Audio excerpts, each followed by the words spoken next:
In the Foundations program, the signature program for Better Belly Therapies, every 3 months, we do a massive review of our clients' progress with our clients.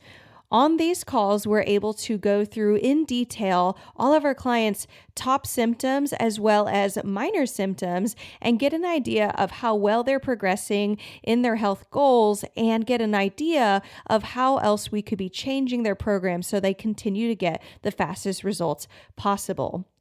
On today's call, you are going to hear my conversation with my client, Julie, at her first 3-month follow-up. Julie is from Canada. She is a business owner, and she's an example of one of our clients that we work with from Canada. Yes, we work with clients from both the US and Canada, and I am so excited for you guys to hear her story today. When Julie came to us, she was struggling with mood imbalances, bloating, digestion problems, pain in her whole body, and a lot of sleep problems. And just 3 months into her work with us, she was already experiencing massive change. I'm so excited for you to get to hear this testimonial that Julie so generously shared with us. And I hope that you are inspired today that you too can heal. Welcome to the Better Belly podcast, where we find freedom from food restrictions, we increase energy in our lives, and we begin to feel more healthy and vibrant than ever by finding the root causes of our health problems. My name is Allison Jordan. I'm a marathon runner, functional medicine health coach, certified craniosacral therapist, gut health nerd, lover of Jesus, and owner of Better Belly Therapies, a clinic based in Ann Arbor, Michigan that works with both virtual and local clients to help them achieve the best health of their life. I am here to walk with you on your journey to a better belly and a better life. We're going to go beyond popping a probiotic and just checking out our poop. In this show, we are going to go deep into gut transformation strategies that last for your entire life. If you are ready to feel your best, get ready to roll. You are in the right place. And just as a reminder, this information is not meant to diagnose, manage, or treat disease. Always consult with your own health practitioner before you make any changes to your health.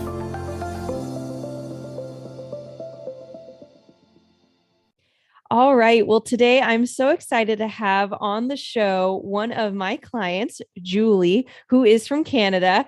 We do have questions sometimes on if we work with people from Canada, and we do.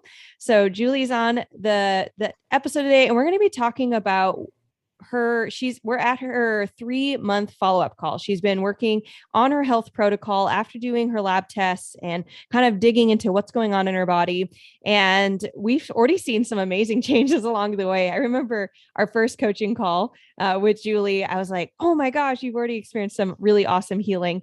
But the 3-month calls often when we do a little testimonial gathering and just share with y'all what's been going on in Julie's life and some of the things she's been doing and changes she's been seeing. So Julie, thank you so much for coming onto the Better Belly podcast and sharing your story today. Hi, Allison. It's great to be here. So, Julie, I'm so curious, as your first question, what made you want to do the Foundations program and work with us at Better Belly Therapies? I kind of doubted that I had some food intolerances. I had my main thing was I put on weight really, really quick, and I'm premenopausal. I'm 52. And I'm premenopausal, and I've been premenopausal, I feel like it's been 4 years. And I had a really, really hard time digesting. I would often I have dinner, let's say at 5 or 6 in the evening, and I go to bed by like 9:30 or 10, and I'd always feel like I hadn't digested the food that I'd eaten. So I would wake up in the middle of the night. I'd have like heartburn, acid reflux, let's not get into the pooping, but my bowel movements were like irregular, to say the least. And just a feeling of being bloated all the time. That was a major thing of mine. Yeah. Can I ask, how did that impact your life? What were some of the things that, other than not being comfortable or Was there any specific part of your life that you're like, ah, this is so frustrating? It's the not knowing. It's really the Mm, not knowing. Why am I feeling like that, like this, specifically in terms of digestion? Why can't I just digest like a normal person? Why do I have heartburn? Why do I wake up in the middle of the night? Why do I feel so like full all the time and bloated all the time? Um, yeah, it was I would say it was the not knowing what's wrong, like quote unquote wrong with me, because I don't believe there's anything wrong with me, but aw, to not know yeah. what was wrong with me. Right. What's not quite right? Yeah, No, that is super. Yeah, that can cause a certain level of insanity on its own of like, why am I different? Is it all in my head? Did you feel that sometimes? Like maybe it's all in my yeah, head. Okay. yeah, yeah.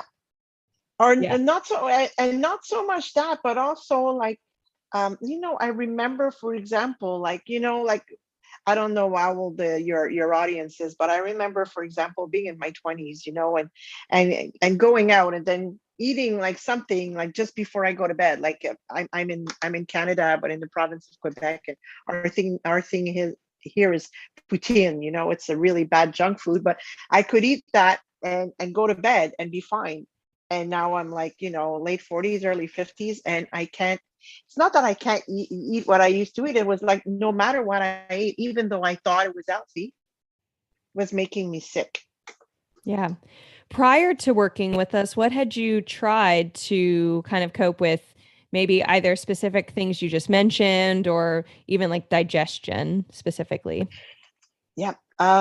In terms of digestion itself, I hadn't tried anything like any supplements or cutting out certain things. I hadn't done that, though I have been dieting since on and off since I would say, in my early 30s. So the, not to name it, but the Weight Watchers, the trying out different food combinations, like not eating carbs with meat and only eat meat with vegetables or carbs with vegetables. Um, what else? I've tried also, what's it called? Intermittent fasting, uh, all kinds of things, but mainly like the dieting on and off, and giving up the junk and then giving up the sugar and then giving up. I even tried maybe for a month to give up gluten, but I didn't know if I was intolerant to gluten or not, but I didn't Right. sustain that. Right. But You're like, i've, I'll, I've tried a lot of things to no avail. It right. worked for a while and then it didn't work. Awesome. Right. And so you jumped on a call with me. You actually knew someone who'd worked with me, and you're like, Allison, I want to feel better. And so we did some lab testing. What do you remember about what we found on your lab test? What are some of the things that stick out to you? What stuck out to me the Yeah. most is that I was intolerant to gluten, Uh-huh. intolerant to dairy products, well, milk products, Uh-huh. and a few things like, if for those of you who don't know, like the results, how it works is you have the red zone, the yellow zone, and the green zone. And what came out red for me was black pepper, and I put black pepper on everything, and strawberries, which I would eat every once in a while in like a smoothie or Greek yogurt with granola, for example. That was a no-no. And a few other things that I found my body was sensitive to, like turkey, which I don't really care about. Sorry for those who like turkey at Thanksgiving, but here it's not my thing. And a few things, mustard, a few things I found that my body didn't really like.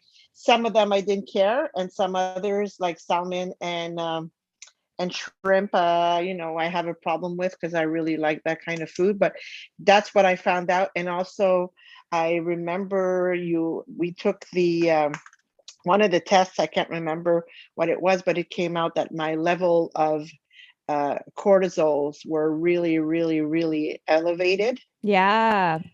I That was suspect that I suffer from like chronic stress or stress, but I didn't know that it was the extent of that. Yeah, yeah. And that was our Dutch test. It both included sex hormones like estrogen, progesterone, as well as adrenal gland health. And so what and I'm even looking at it here. right now, so you were surprised that your cortisol, and cortisol is a stress hormone. And so, and the cool thing about this test is we looked at four different points of the day. It wasn't just like one, like, which sometimes doctors will test for cortisol levels, but it's like, like 11 a.m. or 2 p.m. It's just one point in the day, but cortisol changes throughout the day. So we actually got to see, at different points in the day, was it high? Was it low? What's going on? Um, and when you saw how high the cortisol was, how did that, I don't, how did that impact you? Um, it validated the fact that I feel stressed and overwhelmed a lot of the time. So that kind of validated. It was like, well, no wonder, because your cortisol levels are elevated. But at the same time, I didn't think that it was that bad, and it scared me because I've Mm, ended up in the hospital before with muscle spasms. I thought I was having a heart attack. So mm. it kind of like scared me and made me look at, well, maybe you should just like relax a little bit and not be like go, go, go, go, go all of the time, which is really tough for me, really tough for me. Yeah. But the Uh, good thing about that, and I don't know if we've discussed this, but in order to take that test, the Dutch test, I couldn't have coffee for 48 hours yeah. because of the way that the tests are run. Yes. It's taken at different times, and I couldn't have coffee. And I don't think coffee helped me not feel agitated. So since that day, and I remember the date, it was at the end of May, I stopped drinking coffee. Yeah, I remember we got on your results call, and one of the things that I was recommending for you because your cortisol was so high was that you not drink coffee or anything caffeinated. And you were like, Allison, I already quit coffee. Now you were a little upset because you love tea and you do drink caffeinated tea. So I did recommend that also for this healing period of your life, that we kind of, because caffeine is like a whip to the adrenals, we could stop it. But you had already kind of noticed that, like, oh, wow, coffee doesn't make me feel good. And so that's like one of the best parts of these. I love it when for my clients in these journeys that you have the realization. You're not just being like, yeah, yeah, Allison told me not to drink caffeine, but you're like, oh, like you can kind of feel it in your body, like, oh yeah, that's actually nice.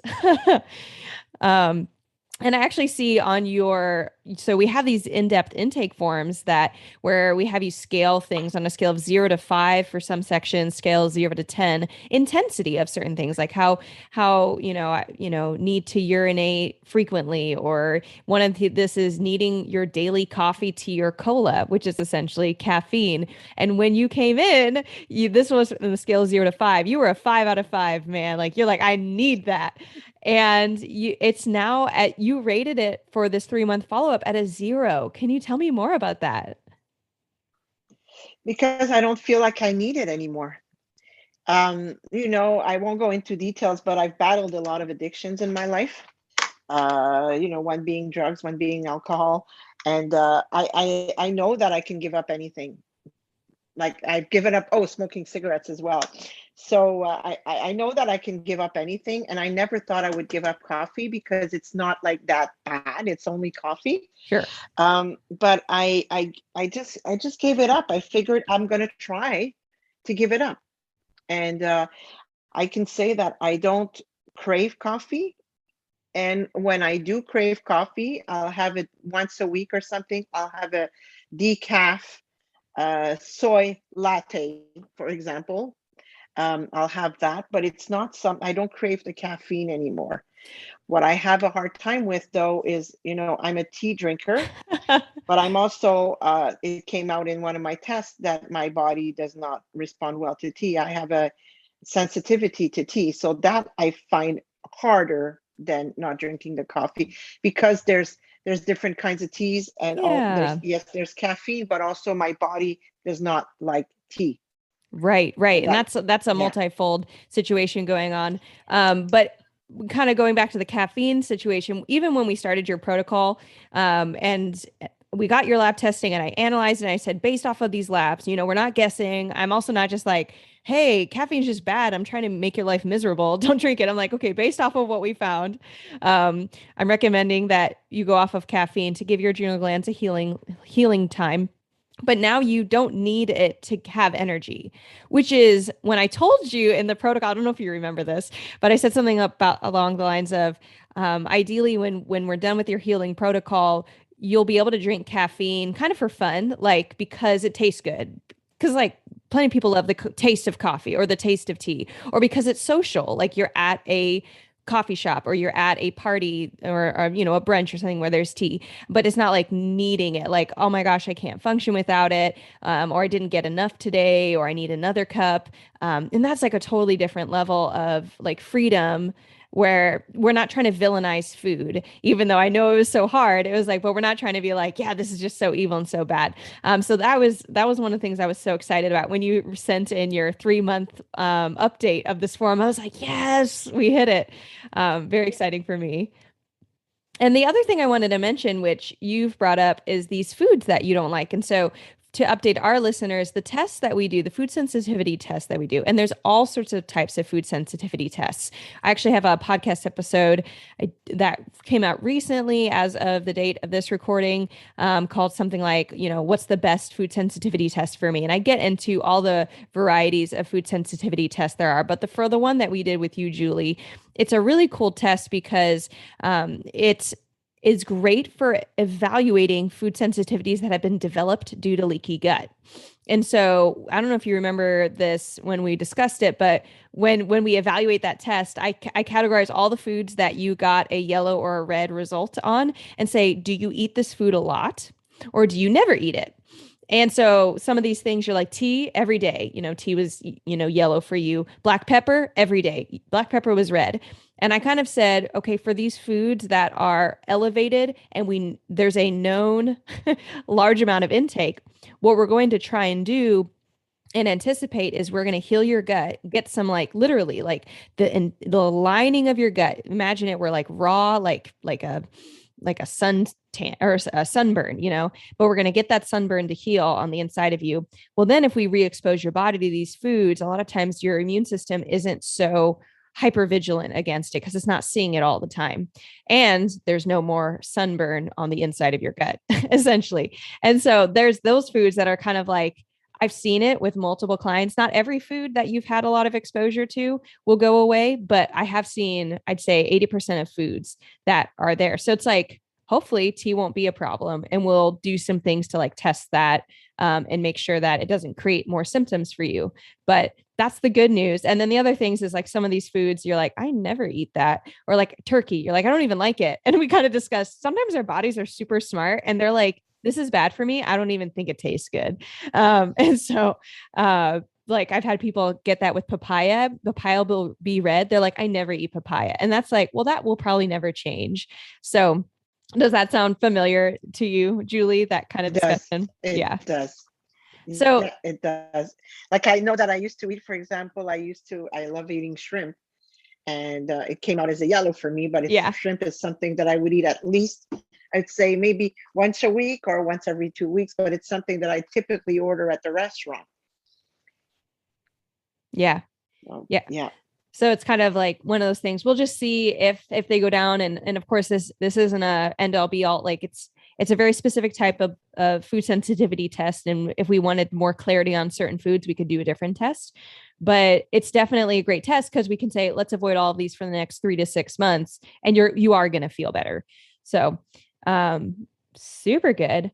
One other thing, so I'd say that when we were reviewing some of the areas that you've had the most healing thus far, the other biggest area that you had healing was in your digestive system, just like all of the symptoms related to that. Can you tell us more? Ah, again, irregular bowel movements, but also irregular in terms of consistency. Um, I mentioned, going to bed and feeling like I hadn't digested the food that I had eaten for dinner. That was a major one. Uh, Cramps in the abdomen, constant feeling of bloating, heartburn, not heartburn like during the day, but heartburn, like waking up with a heartburn. And sometimes it would just be like not even a heartburn. It would be like a kind of like a pain, like almost like rib pain kind of Mm. stuff. It's really weird. Those were the problems. Yeah, mainly those were the problems. And You, like I said, like I knew that there was, I came to believe that there were things that I was eating that were making me sick. Like it was not like, we talked about it's all in my head. No, I felt like there was literally stuff that I was doing that was making me sick, that my body was like, we don't want that. We're going to reject that, or we're going to keep it in and just kind of like hinder your digestion kind of thing. yeah, It was yeah. like holding, almost like holding on to it. Yeah. So when we started, you rated your just digestive troubles as a 9 out of 10 intensity, like very, yeah, very present, very consistent for you. And now you rated it as a 2 out of 10. It was very exciting because I think it was our first call where we talked about, you said that you didn't feel food getting stuck anymore and you felt like you felt more comfortable after eating, and then you'd be able to work and not feel like there's just like a rock stick sitting in your stomach.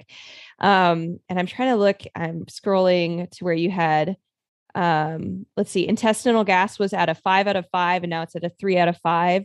Bloating was at a 4 out of 5, and now it's a 1 out of 5. Burping and belching was a 4 out of 5. Now it's a 2 out of 5. So just like a lot of 50% improvement here, 80% improvement. Um, just so exciting, and your acid reflux went away. And some of the things that we found, one of the things, when if for our listeners who've been listening to this podcast, you might know that if there's acid reflux, we're very interested and concerned, like, is there any H pylori? And thankfully we didn't have to deal with any H pylori for you, but we did just find that you weren't digesting foods as well as you need to, just from some bile and pancreatic fluids that you weren't producing enough of. And so we took some measures with some supplements, and also like not eating foods we're sensitive to, so like stopping that dairy, stopping gluten, all of that is actually going to help your gut then say, okay, I'm now in a better place. Like now that I'm not under like attack of all these foods that we're sensitive to and is causing inflammation, now your body is better able to say, let's do all of our normal, procedures of making bile and making pancreatic enzymes and all that stuff. And so we've actually, I think it sounds from what your lab testing, what we found, not what we guessed at, it looks like some of that slow digestion, that discomfort, the heartburn you were getting was just because you weren't digesting your food well enough with like just enzymes. We didn't need to do too much else as far as, I don't know, H pylori and all that craziness. Um, do you have anything else to add to what I just shared? While you were mentioning, we needed to cut out the add supplements and cut out the gluten and the dairy.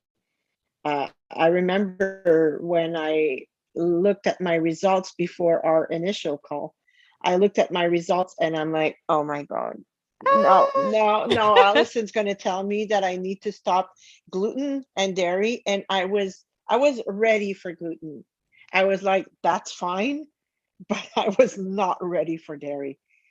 And I was when I learned, I remember our first call, I was having a really bad day. I Oh, remember that day.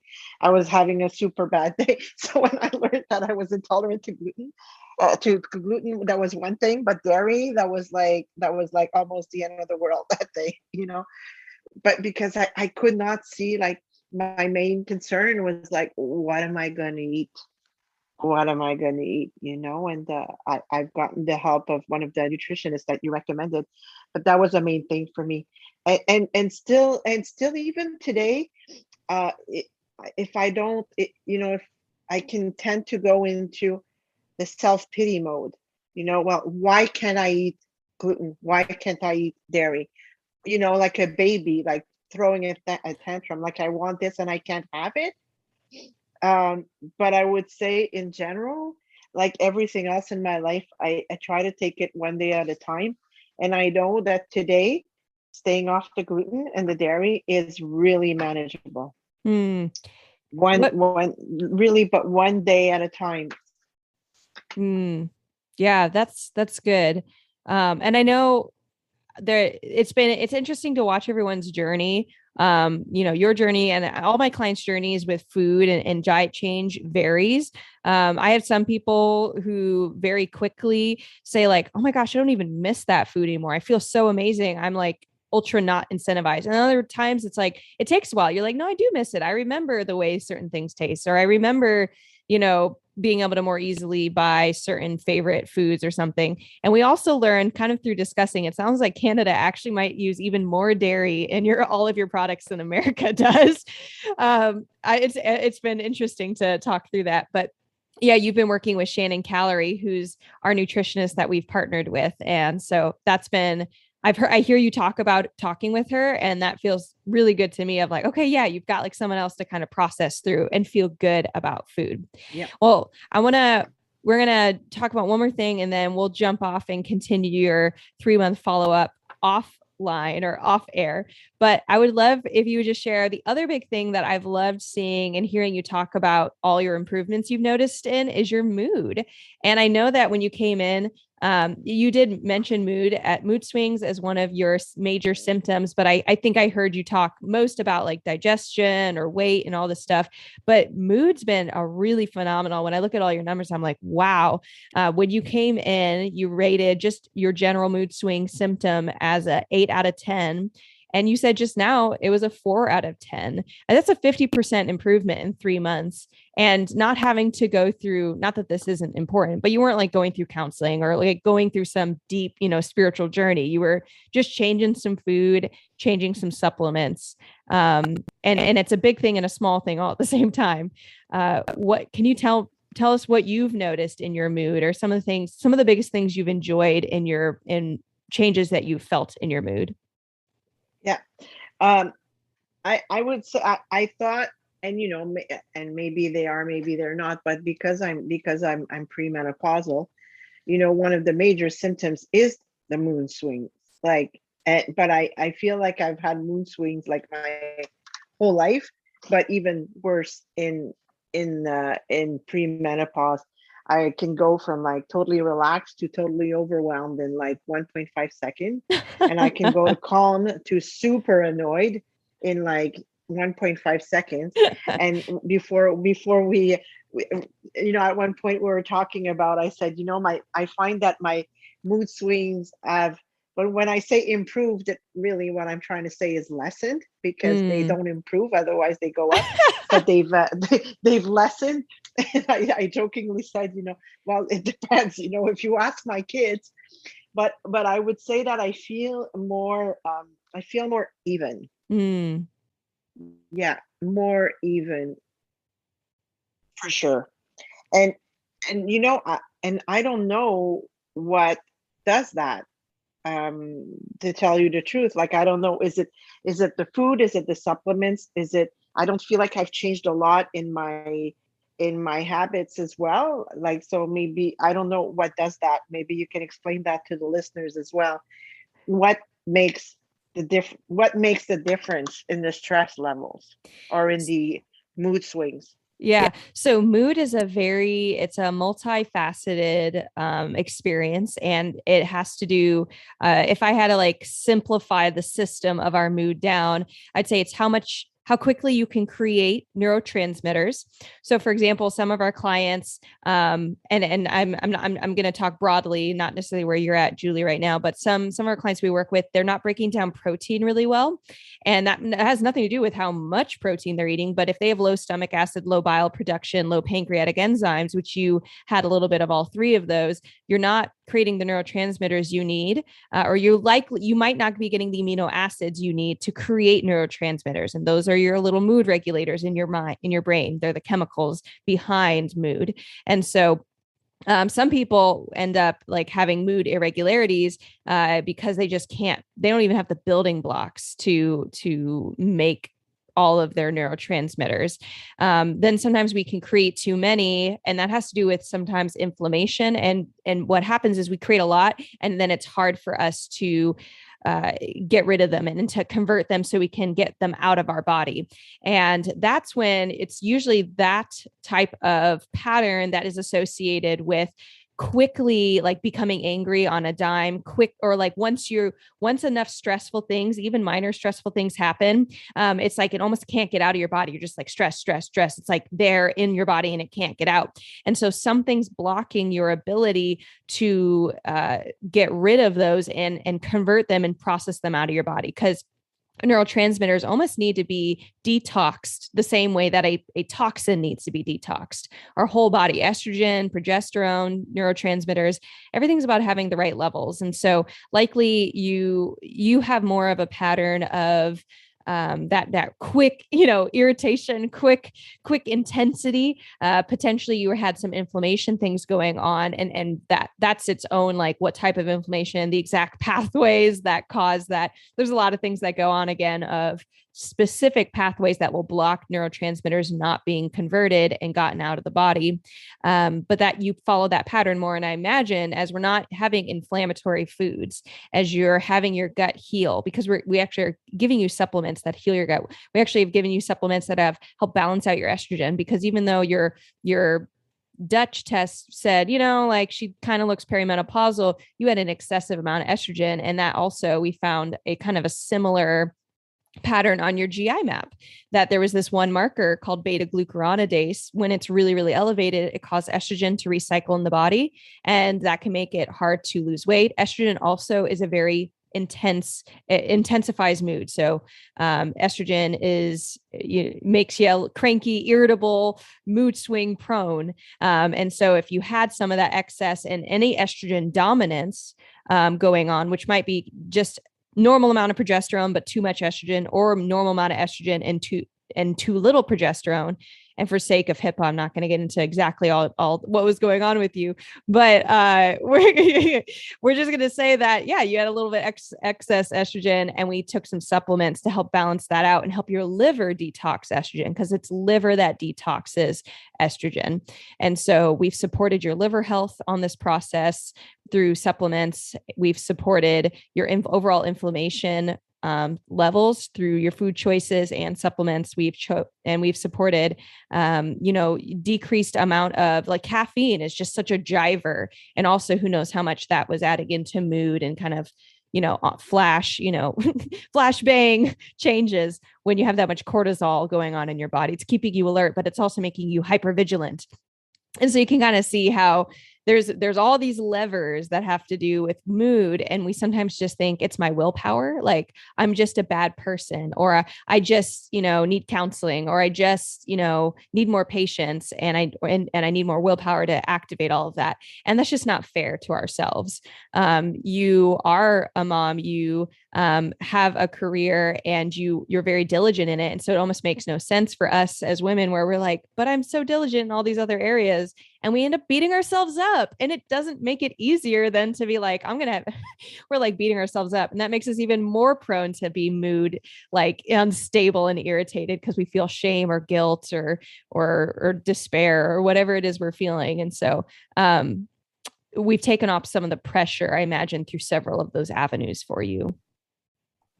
That makes a lot of sense. It's super interesting. It makes so much sense. Yeah. And some of the value, one of the reasons I love this podcast, I love having, our clients like you onto the podcast. So thank you again for coming on, is because it's these very specific examples that can then say it connects generally good wisdom on health, like stop eating gluten, with like very specific, tests that you've done. So we know exactly what your body needs or doesn't need. I don't need to take you off of something else.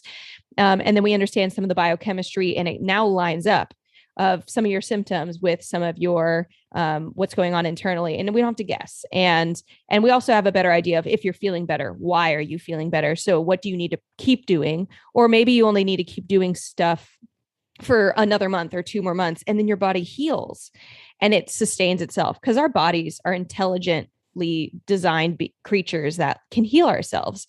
So that's our goal, is to get you to that point, so you don't have to keep doing the same things over and over again. And that's what we're going to talk about the next, 30 minutes, you and I. So, well, thank you, Julie, so much for coming on and just sharing some of your story. I know that these testimonials are really encouraging for our listeners, and that you've been encouraged by hearing other people's testimonials, people who've worked with us. And so thank you so much for sharing your story.